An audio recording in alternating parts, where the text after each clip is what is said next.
Albert Einstein once said, "I know that most of joy in my life has come to me through my violin."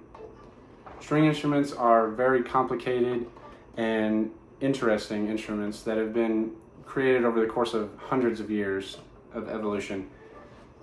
For nearly 6 years, I've played the double bass, and for just as long, I've been very curious about the mechanics of these instruments and why they work the way they do, and how to get that beautiful sound that we all know and love out of these instruments. Today I'm going to be explaining to you the basics of how a string instrument makes sound, including how the strings themselves work and how the body of the instrument resonates that sound. First, I will begin by speaking about the strings themselves. The strings themselves are what produce the sound, essentially. Sound in itself is just waves moving through the air, and a string instrument is a beautiful example of seeing that. As you can see, when I pull this string, you can see it creates waves within the string itself. Those waves come out of the string and are the sound that you hear. As well, the longer a string is, or the thicker a string is, the lower the pitch it produces will be. Such as you can see, this string here is a very thin string, and this one's much fatter than that one, and this one is far higher than this one. For the same kind of logic, a larger instrument is naturally a lower pitched instrument, such as the double bass is much larger, it plays much lower notes than a viola or a violin would. As Harvard professor Walter Piston in his 1955 book titled Orchestration explained, the action of stopping the string firmly against the fingerboard shortens the sounding length of the string instrument or of the string, thereby raising the pitch. So this is the same logic as the larger instrument thing I was speaking of before. So if I was to just pluck the string as it is, it has the active length of the string is all the way from this piece here called the bridge to this up here, which is called the nut. But if I put my finger down, you can tell it shortens the length of the string by stopping it at my finger instead of at the nut. And it makes it a higher pitch.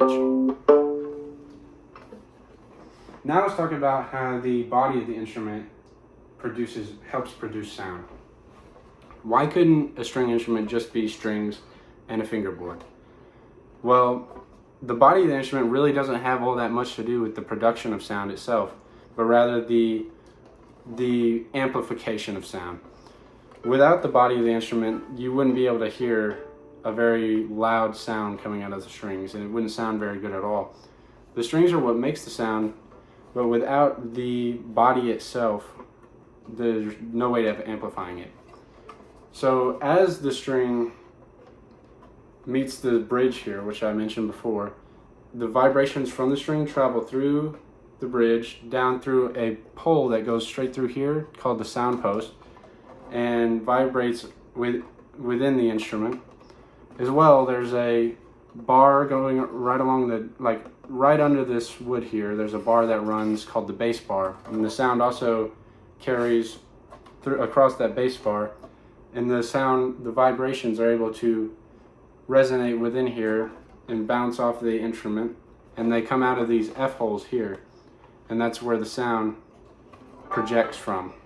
And that's why we're able to get such big, luscious sounds from these strings.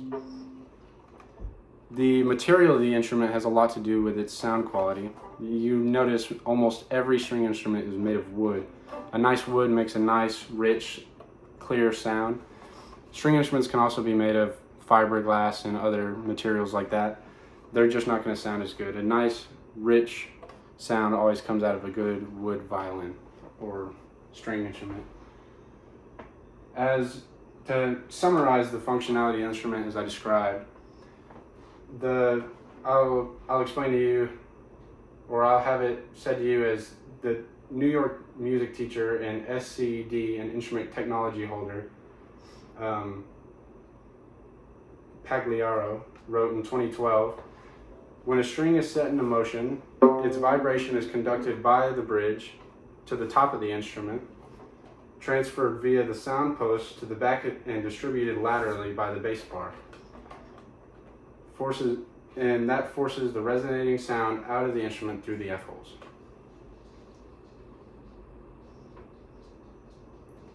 Well, as you can see, string instruments are very complicated and very nuanced machines.